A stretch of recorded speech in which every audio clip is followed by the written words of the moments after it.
your grandmother and show her your brand new cape and get the sifter for me at the same time."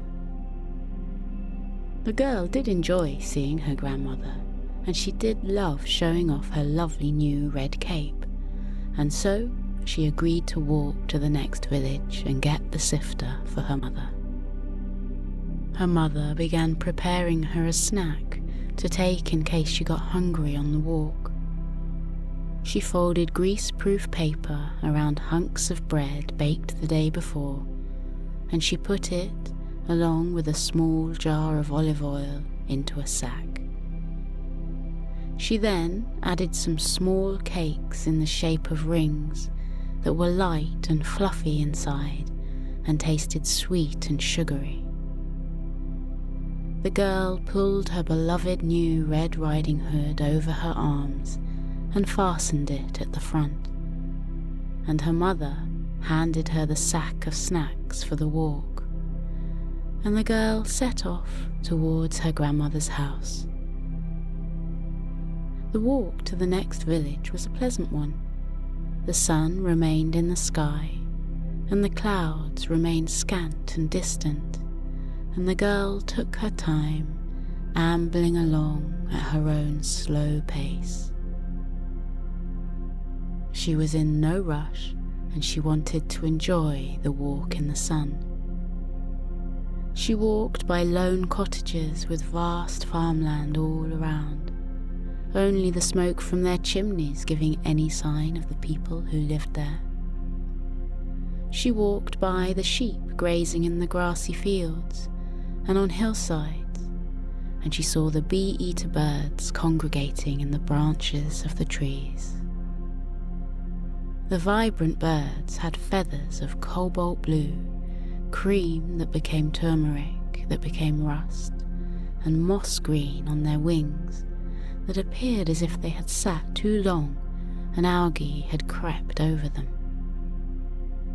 The girl stopped for a moment to listen, and the bee-eater birds chatted to each other, a sound like a conversation in a language of whistles and croaks. The air was busy with a dialogue between the bee-eaters, though the girl had no idea what they were saying. She thought she could make out the words red and hood, and she smiled up at the birds.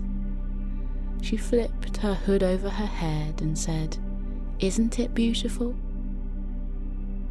The girl with the red hood walked on until she came to the bridge over the river.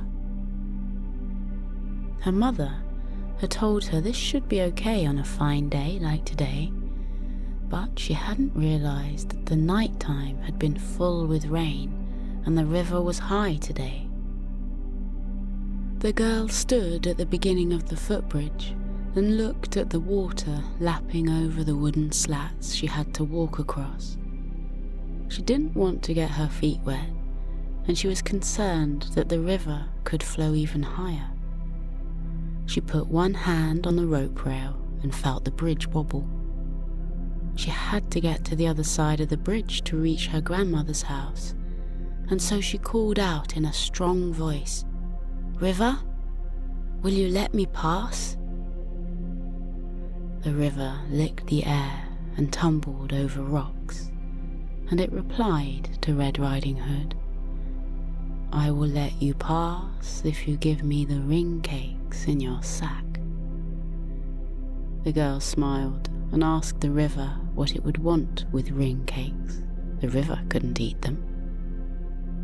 "No," replied the river, "but I like to play with them. I enjoy tossing them on my peaks of water, and I like to twirl them around in my whirlpools.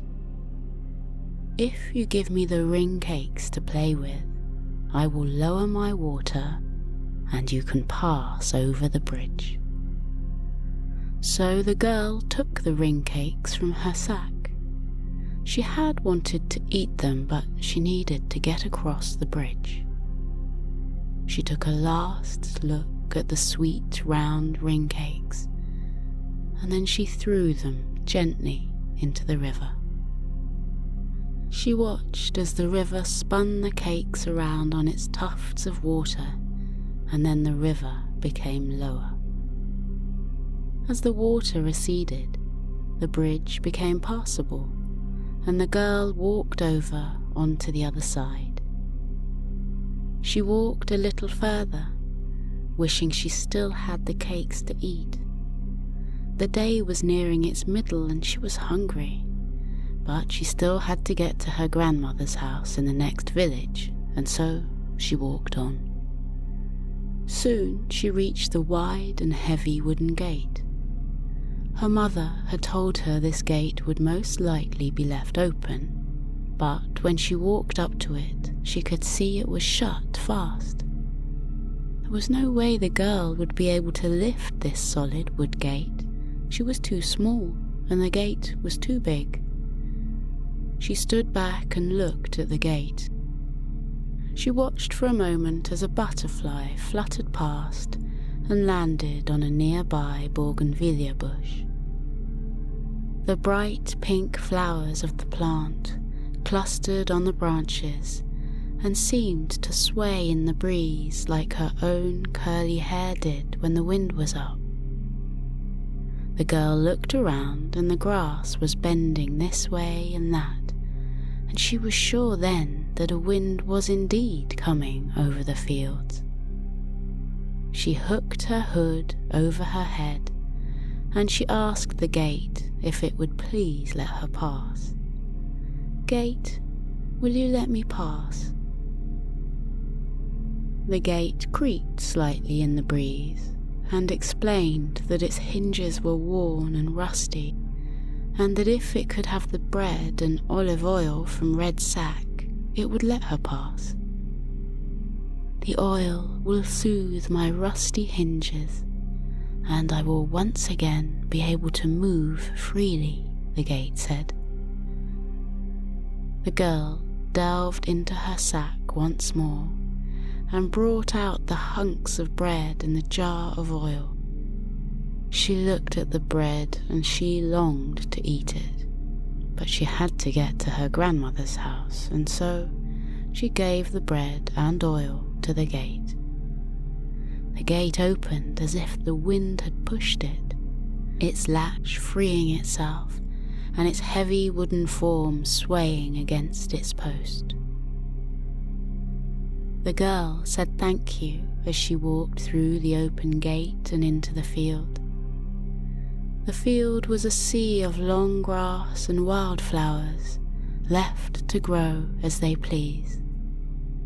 This meadow was a joy to walk through, and the girl breathed in the scent of the daisies, the cowslips, the thistles and the buttercups, all nodding in the breeze as the girl walked past them. The wind ruffled her hair around the hood, and she felt the red hood billow with the wind inside it, and it almost fell back from her head. She pulled the hood closer around her face, and she walked on until she reached her grandmother's house.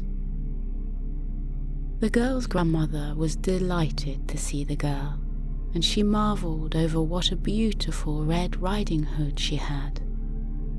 The grandmother praised the mother for making such an exquisite garment, and she told the girl how beautiful she looked in the hood.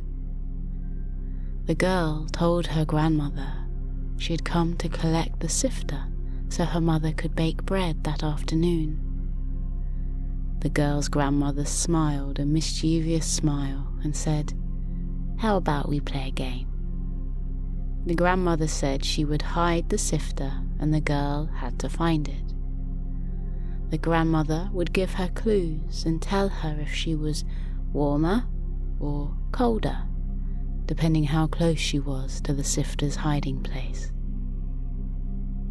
Little Red Riding Hood thought this sounded like a fun game to play, and so she covered her eyes while her grandmother hid the sifter.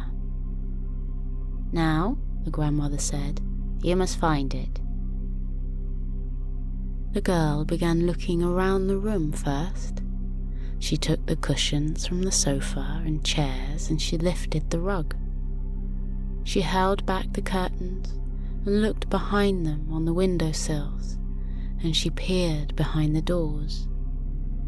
Next, she went into the kitchen and opened all the cupboards and looked under pans and bowls and even in the larder. She pushed her hand to the back of shelves and she went through the drawers. All the time, her grandmother kept saying, "Cold, cold," and the girl knew she was nowhere near the sifter's hiding place. After she had looked everywhere downstairs, she began to climb the steps to the next floor.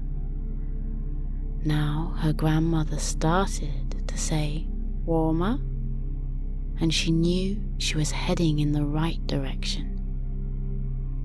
When the girl got to the top of the stairs, she went first into the bathroom. There were not many places a sifter could hide in this room, and after she had pulled back the shower curtain and looked in the bath, she knew this couldn't be the right place. So she went into her grandmother's bedroom and she began looking around the room for where the sifter might be hiding. She opened a cupboard and looked in some drawers. She even went through all the clothes hanging in Grandma's wardrobe, but she couldn't see the sifter.